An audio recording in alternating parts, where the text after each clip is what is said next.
दहशतगर्दी के खिलाफ जंग में हम अब तक कुछ 70,000 जानें गंवा चुके हैं। मगर क्या किसी को मालूम है कि गुज़श्ता 2 सालों में, 10 सालों में, 5 सालों में जो ट्रैफिक हादसात हैं उसमें लाखों से ज़्यादा लोग जानों से हाथ धो बैठे हैं, लाखों ज़िंदगी भर के लिए माजूर हो चुके हैं। गो कि इसमें ट्रैफिक वायलेशन का भी बहुत बड़ा हाथ है। मुआवजा किया जाए तो ट्रैफिक हादसात में जानी और माली नुकसान दहशतगर्दी के खिलाफ जंग से ज़्यादा हुआ है। इन हादसात के बहुत सारी वजूहात हैं, लेकिन उसमें एक और वजह जिसको हम आज डिस्कस करने जा रहे हैं वो गाड़ियां खुद भी हैं। पाकिस्तान में मिलने वाली जो गाड़ियां हैं उसके बारे में एक डिबेट चल रही है कि कोई सेफ्टी फीचर नहीं होता है जो पाकिस्तान में गाड़ियां होती हैं। इसलिए हादसे के बाद जानी और माली नुकसान का खदशा 100% बढ़ जाता है। अलमिया यह है कि सबसे पहले तो हम इस खित्ते क्या तमाम दुनिया के मुकाबले में सबसे ज्यादा किसी भी गाड़ी की कीमत कैश की सूरत में अदा करते हैं। फिर इस गाड़ी में ना कोई सेफ्टी फीचर होता है, ना फ्यूल की माइलेज बेहतर होती है और ना ही ये गाड़ी माहौल दोस्त होती है। सीट बेल्ट तो लगी होती है लेकिन वो किसी हादसे से बचाने के लिए बहुत ज्यादा सलाहियत नहीं रखती है। हेड इंजरी से बच जाते हैं लेकिन इस तरह की कोई खासियत नहीं होती। पाकिस्तान की गिनती की गाड़ियों में अब आ रहे हैं एयरबैग्स, सिर्फ गिनती की गाड़ियों में एक ही एयरबैग होता है, वो भी शायद कभी खुलता नहीं है, बड़ी शिकायत रहती है। लेकिन दुनिया में 8 एयरबैग्स लाजमी और अब तो जो ब्लैंकेट एयरबैग है उसको भी लाजमी कर रहे हैं, जिसमें जब गाड़ी कोलाइड करती है तो हर जगह से एयरबैग्स खुलता है। पाकिस्तान में एबीएस ब्रेक भी किसी गाड़ी को नसीब होती है और ये भी नहीं है बल्कि ट्राइड एंड टेस्टेड नहीं है। इस मामले पर आज पाकिस्तान में एक टॉप ट्रेंड चला कार माफिया के नाम से। हम उसको खंगालने की कोशिश की तो उसमें इसी तरह के कुछ व्यूज आए, तो जो राय वही वैसे लग रहा था कि न जाने जो राय देने वाले लोग हैं वो कब से भरे बैठे हैं। ये फर्क क्यों है गाड़ियों की कीमतों का? चले एक कीमत का मामला इसको जरा साइड पर रखते हैं। तो गाड़ियों की खरीदारी कई लाखों में गाड़ी खरीदी जाती है, सेफ्टी नहीं होती है उसमें। अच्छा, क्वालिटी भी इंतहाई लो है, इसके बारे में भी लोग राय दे रहे हैं कि बहुत बारीक उसके ऊपर पेपर की तरह का वो लगा होता है, जो उसकी बॉडी होती है कमज़ोर बॉडी है। क्या ये दुरुस्त है? लोगों का ट्रेंड अब पाकिस्तानी गाड़ियों की खरीदारी पर कम हो गया है और इंपोर्ट गाड़ी जो है उसकी तरफ इंटरेस्ट ज़्यादा हो गया है। आइए इसके लिए बात करते हैं मारूफ एप्लीकेशन के मालिक चेयरमैन पास सुनील मंच साहब हमारे साथ मौजूद है। सुनील साहब, बहुत बहुत शुक्रिया सर आपके वक्त का। मैंने आपको बतौर एक्सपर्ट लिया है बिकॉज आप इस बिजनेस से जुड़े हुए हैं और आप बहुत करीब से जानते हो। सबसे ज़्यादा आपकी जो ये वेबसाइट है और जो ऐप है बहुत ज़्यादा मारूफ भी है और इसको बहुत इस्तेमाल भी किया जाता है। क्या ये सर दुरुस्त है कि पाकिस्तान में कोई अच्छी क्वालिटी की गाड़ी या जो उसके अंदर सेफ्टी स्टैंडर्ड्स है वो पूरे नहीं किए जाते हैं? सर उसमें 2 चीजें हैं। मैं बात को इस तरह शुरू करूंगा कि जिस तरह आपने ट्रेंड की बात की, हमारे यहाँ पे जनरली एक कॉन्सेप्ट है, कोई भी चीज हो उसके बारे में लोगों का अपना व्यू होता है, बट जरूरी नहीं है कि वो ग्राउंड रियलिटी भी वैसी हो। सही है। सो जहां तक ताल्लुक है पाकिस्तान की गाड़ियों में सेफ्टी स्टैंडर्ड का, तो अब तो काफी आने वाली गाड़ियों के अंदर डुअल एयरबैग्स भी आ रहे हैं, बल्कि एंट्री लेवल की कई गाड़ियां भी जिनमें आ रही हैं, एबीएस भी आ रही है। बट उसमें मेरे से जब भी पूछा जाता है मैं ये बात करता हूँ कि देखें, कोई भी कारोबार होता है ना, दे आर लाइक, उनका जो मकसद है वो प्रॉफिट मैक्सिमाइजेशन है, they are not an NGO. ये रोल गवर्नमेंट का होता है कि वो अपने सिटीजन्स की जो लाइफ है उसको कितना एट रिस्क लाती है, क्या पॉलिसी बनाती है। तो आपको ये जान के मेरा ख्याल है हैरानी होगी और बहुत से लोगों को भी कि पिछले साल भी मैं एक प्रोग्राम पे गया था, उन पे भी मैंने ये बात की थी कि पाकिस्तान में ऐसी कोई सेफ्टी पॉलिसी एग्जिस्ट नहीं करती। आप और मैं अगर आज एक कार साज दारा बनाते हैं, हमसे रिक्वायरमेंट नहीं है कि हम गाड़ी में एयरबैग डालें, हमसे रिक्वायरमेंट नहीं है हम गाड़ी में एबीएस ब्रेक डालें। ये हमारी अपनी स्वीट गुडविल है। हम अपने कंपटीशन को देखते हुए, अपनी प्राइसिंग को देखते हुए डालना चाहते हैं तो डाल लें, नहीं तो इस मुल्क में अभी भी ऐसी गाड़ियां हैं जो 29-30 लाख रुपए की, मगर उसमें एक भी एयरबैग नहीं। And again the manufacturers are not to be blamed for this. जब उन्होंने कारोबार करना है, उन्होंने तो प्रॉफिट मैक्सिमाइज करना है, but there has to be some regulatory authority जो कि डिसाइड करे कि ये मिनिमम रिक्वायरमेंट है। आप यूरोप में चले जाएं, अभी आप बात करते कर्टन एयरबैग का, वहां पे गाड़ी की जो आपकी स्टील गेज है उससे लेके मिनिमम एयरबैग से लेके आपके फ्यूल रिक्वायरमेंट से लेके एमिशन से लेके हर चीज का एक स्टैंडर्ड है। हमारे यहाँ किसी चीज का कोई स्टैंडर्ड सेट नहीं है, जिसका जो दिल करे वो प्रोड्यूस कर सकता है। अभी भी वो जो दे रहे हैं उनकी मेहरबानी, अगर वो नहीं भी देंगे तो आप बाय लॉ, मैं और आप एज अ सिटीजन उनको ड्रैग नहीं कर सकते। सही। तो आपके ख्याल में क्या ये लॉ बनना चाहिए? इसके ऊपर करारदाद भी दी थी मुस्लिम लीग नून ने, एक दफा कौमी असम्बली में दी थी। क्या होना क्या चाहिए इसके लिए?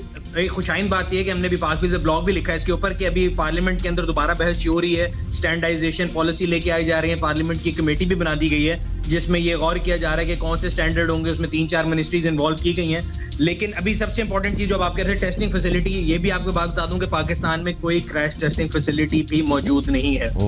हमारे यहाँ पे जितनी गाड़ियां चल रही हैं वो इक्विवेलेंसी के ऊपर चलती हैं। वो बताते हैं कि दुनिया में जो एनकैप सिस्टम है या फलाना सिस्टम है, हमारी गाड़ी उसके इक्विवेलेंट स्टैंडर्ड पे आती है। बट ये तमाम वो कागजी बातें हैं जिनको प्रूव करने के लिए ना तो यहाँ पे कोई लैब मौजूद है और ना ही गवर्नमेंट की सर्टिफिकेशन या ऐसा कोई इदारा है जो कि ये बात उसके ऊपर जमानत देता है कि हाँ जी ये इस इदारे से निकलने वाली ये गाड़ी जो है ये स्टैंडर्ड को पूरा करती है। तो आपके मेरे ख्याल से जी प्लीज बात पूरी कर लीजिए।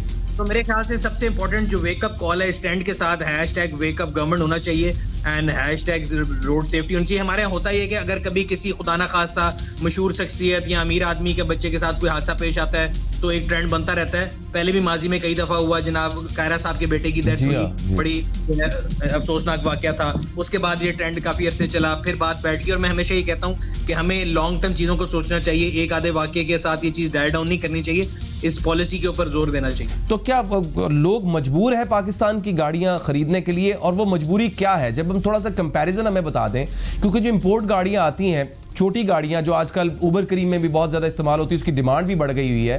तो क्या लोगों की डिमांड कम हुई है और लोग क्यों मजबूर है पाकिस्तान की गाड़ी खरीदने के लिए? प्राइस का फर्क है कोई? सर देखें, जहां तक ताल्लुक है, मैं फिर भी आपसे बात करूंगा कि I am not representing local industry. मैं जो हूं, मेरा जो प्लेटफॉर्म है पाक व्हील्स, वो रिप्रेजेंट करता है कंज्यूमर की वॉइस को। जो कंज्यूमर के 3-4 इश्यूज हैं। कंज्यूमर हमेशा किसी भी चीज की प्राइस कम डिमांड करता है कि जो कोई भी वैल्यू टू मनी उसको मिल जाए।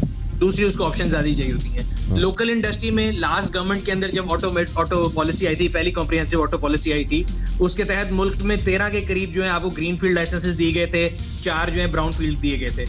उनका ऑटो मैन्युफैक्चरर का कहना ये होता है कि गवर्नमेंट जो है वो अपनी पॉलिसीज में कंसिस्टेंसी लाए। उनको लाइसेंस दिए गए, उन्होंने मिलियंस ऑफ डॉलर की इन्वेस्टमेंट की।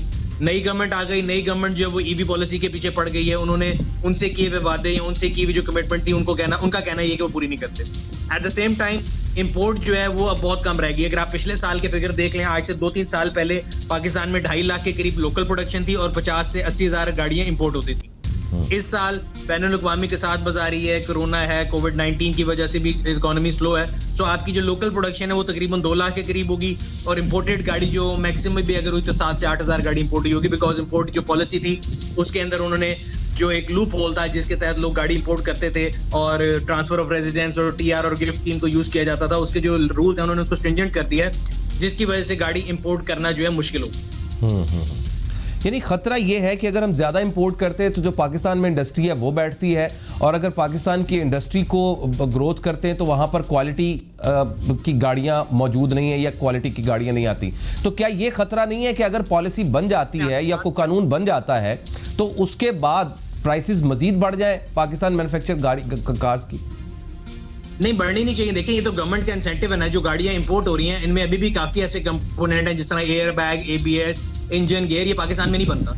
ये तमाम पार्ट इंपोर्ट होते हैं, उसके ऊपर गवर्नमेंट टैक्स भी लेती है। सो अगर गवर्नमेंट ये पॉलिसी बना ले और गवर्नमेंट का अगर प्रोगेटिव हो कि वो लोगों की सेफ्टी को मद्देनजर रखना चाहते हैं, तो तमाम ऐसी प्रोडक्ट जिनका सेफ्टी से ताल्लुक है, लेट्स से वो ABS ब्रेक का कंपोनेंट है या उसके आपके स्टीयरिंग का है या आपके एयर बैग का है, तो आप उसके इंपोर्ट को ड्यूटी फ्री कर सकते हैं ऑटो मैन्युफैक्चरर के लिए।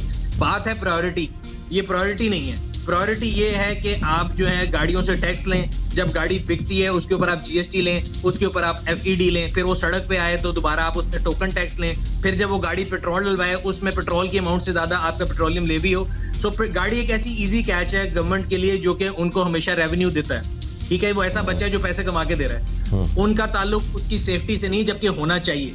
सो यही इदारे जो पूरी दुनिया में, अगर आप देखें पाकिस्तान में जितने कारसाज इदारे हैं पूरी दुनिया में यही गाड़ियां बनाते हैं। इनकी गाड़ियां सेफ्टी स्टैंडर्ड पे भी पूरी आती हैं, इनके एयरबैग भी खुलते हैं, इनकी ब्रेक्स भी काम करती हैं।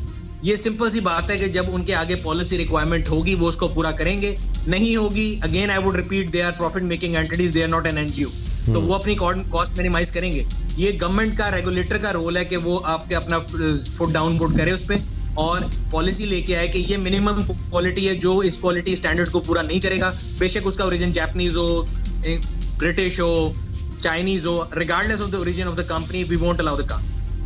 लेकिन इसमें सुनील भाई ये भी तो हो सकता है कि जब गाड़ी के अंदर एक्स्ट्रा गैजेट्स लगेंगे उस स्टैंडर्ड को मैच करेंगे। अभी तो विदाउट गैजेट्स या without these things like air bags या ब्लैंकेट बैग्स या ABS, इसके बगैर, तो जब वो पूरा करेंगे तो डेफिनेटली उसकी प्राइस वो बढ़ाई जाएगी मार्केट के अंदर। सर उसी के लिए मैंने अर्ज किया कि देखें अभी भी अगर आप लोकल मार्केट में देखें तो 660 सीसी जो आने वाली गाड़ी है वो 0 मीटर गाड़ी, उसके अंदर dual air bag, ABS, power steering, power window सब कुछ है, और वो 5 साल पुरानी 660 इंपोर्टेड गाड़ी से सस्ती है। जब 5 साल पुरानी आप इंपोर्ट करेंगे वो महंगी पड़ती है, लोकल सस्ती मिलती है। सिमिलरली अगर गवर्नमेंट इस प्राइस को और नीचे लेना चाहती है तो गवर्नमेंट को चाहिए जो सेफ्टी कंपोनेंट्स हैं उनकी ड्यूटी फ्री कर दे मैन्युफैक्चरर के लिए। तो सिमिलरली बजट के अंदर अगर हम देखें तो इस बजट में गवर्नमेंट ने काफी इंडस्ट्रीज को रिलीफ दिया है, जिस तरह के सीमेंट इंडस्ट्री है, प्रोडक्ट आपकी कंस्ट्रक्शन इंडस्ट्री है, तो ऑटो इंडस्ट्री भी जो है उनकी आंखें गवर्नमेंट की तरफ थी कि शायद कुछ रिलीफ मिले, रिलीफ नहीं मिला, एक आधी आइटम के ऊपर FED एक्स्ट्रा लगी। लोगों का ट्रेंड क्या है सुनील भाई, लोगों का ट्रेंड क्या है? वो सेफ्टी जो मैयर जिसके अंदर ज्यादा है या गैजेट ज्यादा है वो गाड़ी प्रेफर करते हैं या पाकिस्तान मैन्युफैक्चर गाड़ी ज्यादा प्रेफर की जाती है? देखिए मैं ये बता रहा हूँ कि पाकिस्तानी मैन्युफैक्चर गाड़ी के अंदर भी ये सेफ्टी स्टैंडर्ड मौजूद है। डिपेंड करता है आप क्या ब्रांड लेते हैं, कौन सी गाड़ी लेते हैं। पहले एक जमाना था कि हमारे यहाँ पे लोग जो है वो इतना क्वालिटी कॉन्शियस नहीं थे, 2-3 इदारे थे और उनकी आप समझ सकते हैं इजारादारी थी, तो लोग जो अवेलेबल था वो लेते थे, और उस जमाने में इंपोर्ट ज्यादा होती थी लोकल गाड़ी कम थी। जैसे ही ये शिफ्ट हुआ है कंपटीशन, देखें कंपटीशन जो है वो मार्केट को अपनी बेस्ट आउटकम के ऊपर ड्राइव करता है, ये एक मार्केट का रूल है। अब 13 से 14 कंपनियां मौजूद हैं मुल्क में जो गाड़ियां प्रोड्यूस कर रही हैं, एक का मुकाबला दूसरे से, दूसरी का तीसरे से है, तो वो ऑप्शंस ऐड करी जा रहे हैं, फैसिलिटीज ऐड करी जा रहे हैं, और कंज्यूमर जो है थैंक्स टू फोरम्स लाइक पार्कवीज and other social media forum जहाँ पे लोगों को एजुकेशन मिलती है प्रोडक्ट्स के बारे में, सो कंज्यूमर जो है वो सेवी हो गया है, उसको पता है कि उसको ABS ब्रेक वाली गाड़ी चाहिए, उसको डुअल एयर बैग वाली गाड़ी चाहिए, उसको सेफ्टी अपने बच्चों की अपनी इंपॉर्टेंस वो देता है। पहले नहीं देता था, बट अब पीपल आर विलिंग टू पे एक्स्ट्रा अमाउंट ऑफ मनी। लेकिन सर अब दुनिया तो अब इलेक्ट्रिक कार्स की तरफ जा रही है। मैं फ्रांस में देख रहा था, बर्तानिया में देख रहा था, टेस्ला के नाम से जो गाड़ियां आई हैं, बड़ी ज़बरदस्त गाड़ियां हैं, फिर उसके अंदर इलेक्ट्रिक चार्ज करने के लिए जगह जगह पोल्स भी बन चुके हैं, और अभी हम स्टैंडर्ड्स के ऊपर ही बैठे हुए हैं कि यार इसका स्टैंडर्ड ही ठीक नहीं कर पा रहे। इट मीन्स कि we are far away in these gadgets sort of. Sir उसमें यही मैं बता रहा हूँ ना, हर गवर्नमेंट का एक अपना प्रोडक्ट वो होता है कि जी वो किस चीज के ऊपर जोर दे रहे हैं। हम नई गवर्नमेंट जब से आई है हम सुन रहे हैं EV वाली बात, और आपकी वाली बात है कि एक तरफ हमारे मुल्क में ये कोई स्टैंडर्ड नहीं है कि आप गाड़ी बगैर, देखें आप वेस्ट में ऐसा ही है कहना कि गाड़ी एयर बैग के बगैर आगे जैसे गाड़ी स्टीयरिंग के बगैर। बिल्कुल सही। Nobody can even consider a car without an air bag, nobody can even think in their wildest dream. Pakistan में गाड़ियां चल रही हैं और 30-30 लाख रुपए की, तो ऐसे मुल्क में हम EV पॉलिसी की बातें करें, प्लस ऐसा मुल्क जिसकी 70% पॉपुलेशन देहातों में रहती है, वहां पे आपने EV वाली गाड़ी। ये बड़ी हैरानकुन बात है सुनील भाई कि हमारे पास लॉ ही कोई नहीं है। एनी सुनील भाई बड़ी जबरदस्त पॉइंट्स आपने रेज किए, बहुत शुक्रिया आपका, thank you very much for your time. इसके साथ ही हमारा आज का प्रोग्राम अपने इख्तिताम को पहुंचता है। कैसा लगा फीडबैक जरूर दीजिएगा, अपना गिरदो नवाज का बहुत सा ख्याल रखिए। अल्लाह ने के बाद।